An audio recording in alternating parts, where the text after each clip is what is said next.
వికారాబాద్ జిల్లా దరూర్ మండలంలో ఈదురు గాలులతో కురిసిన వర్షంతో మండలంలోని పలు గ్రామాలలో గాలులకు చెట్లు కూలిపోయిన ట్రాన్స్ఫరాలు ఇంటి పైకప్పులు గాలికి ఎగిరిపోయాయి. దీంతో ప్రజలకు ఇబ్బందికరంగా మారింది.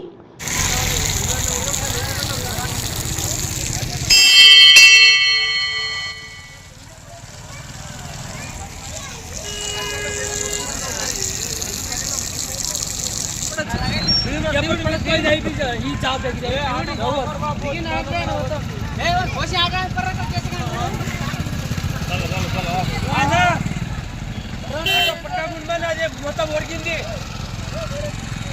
చెట్టు ఒరిగిందన్నా అవతల ఉంటుంది.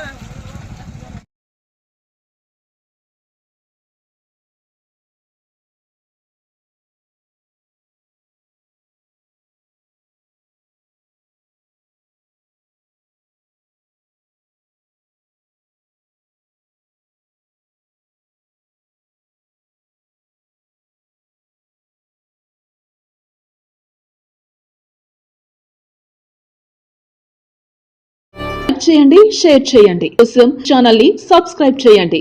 అలాగే ఇక్కడ ఉండే ఈ గంట సింబల్ ని క్లిక్ చేయండి. మేము అప్డేట్ చేసే ప్రతి వీడియో నోటిఫికేషన్స్ మీకు వచ్చేస్తాయి.